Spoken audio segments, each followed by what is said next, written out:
It has long been the case that if I wake up in the middle of the night, it's because I'm worried about how my son will cope in a world that too often misunderstands and stigmatizes him instead of embracing his uniqueness.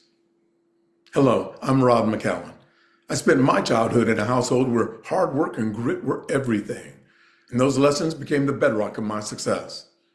I was the first in my family's history to graduate from high school, and that sense of resilience carried me all the way into the C-suite by the age of 32.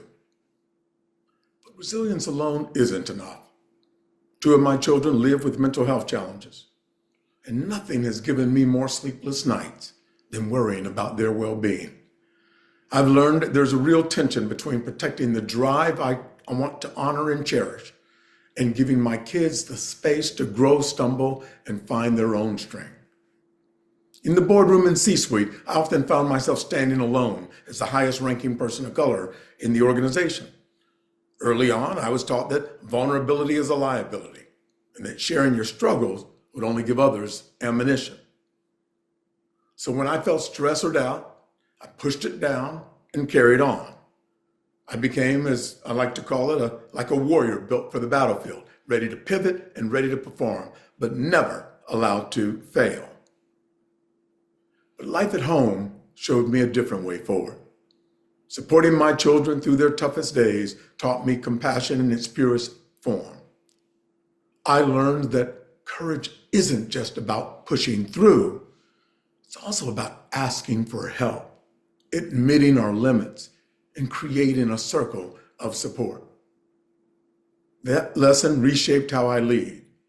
Today, I strive for fairness in every decision I make, particularly when it comes to hiring and promotion and other performance management decisions. I recognize that not everyone climbs the same hill under the same conditions.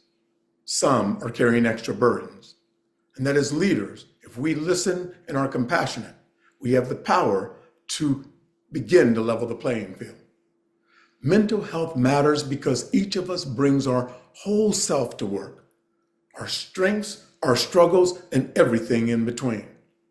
And when leaders step forward and share their stories, we give others permission to ask for help and say, I'm not okay, and to find the support that they need. So today, I'm joining MindShare's Leaders Go First campaign to say, our well-being isn't a private matter. It's a priority for our teams, our organizations, our families, and our communities.